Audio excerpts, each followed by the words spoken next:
Audio Jungle.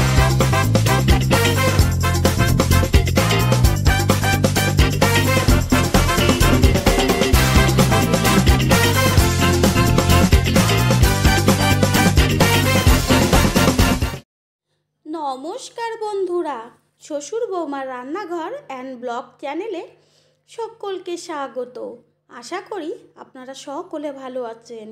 নতুন বন্ধুরা আমাদের রেসিপিগুলো যদি ভালো লেগে থাকে সাবস্ক্রাইব করে দেওয়ার অনুরোধ রইল ও পাশে থাকা বেল আইকনে ক্লিক করলে পরবর্তী ভিডিওগুলো সবার আগে আপনাদের কাছে পৌঁছে যাবে। আজকের রেসিপি চুকা ফলের চাটনি। চুকা ফলটাকে হয়তো অনেকেই চেনেন না, আবার অনেকেই চেনেন। যারা চিনে থাকেন তারা অবশ্যই জানেন যে এই ফলটা দিয়ে চাটনি করলে কতটা টেস্টি হয়। তাহলে রেসিপিটি দেখে নেওয়া যাক। চুকা ফলকে এইবার ছাড়িয়ে নেব।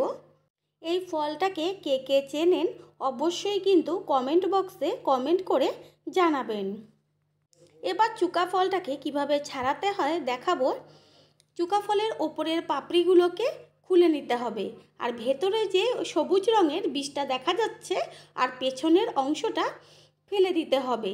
ঠিক এইভাবে সমস্ত চুকা ফলগুলোকে গায়ের থেকে পাপড়িগুলো খুলে নেব ও বীজগুলো ফেলে দেব। সমস্ত চুকা ফলগুলোকে ছাড়িয়ে নেওয়া হয়ে গেল। এবার ভালো করে জল দিয়ে ধুয়ে নেব। এবার গ্যাসের ওভেনে কড়াই বসিয়ে কড়াই ভালো করে গরম করে নিয়ে তাতে দিয়ে দিচ্ছি 2 চা চামচ সর্ষের তেল।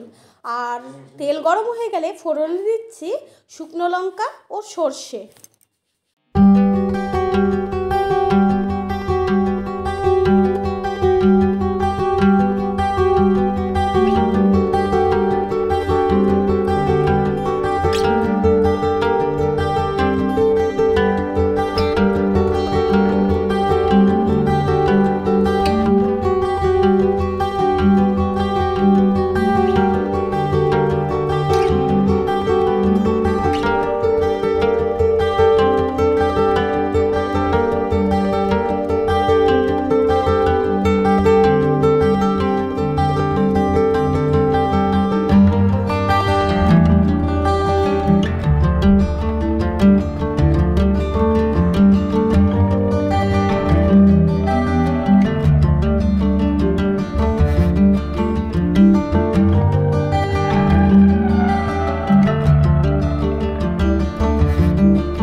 আজকের রেসিপি চুকা ফলের চাটনি। বন্ধুরা রেসিপিটি কেমন লাগলো লাইক শেয়ার কমেন্ট করে অবশ্যই জানাবেন। আর আপনাদের দেওয়া একটা লাইক কিন্তু আমাদের কাছে অনেক অনেক গুরুত্বপূর্ণ, তাই লাইক দিতে একদমই ভুলবেন না। আপনাদের কাছ থেকে চাই আমরা অনেক অনেক ভালোবাসা ও সহযোগিতা। আপনাদের ভালোবাসা ও সহযোগিতা ছাড়া আমরা কিন্তু একদমই অসম্পূর্ণ। All friend, thanks for watching my video. Yeah.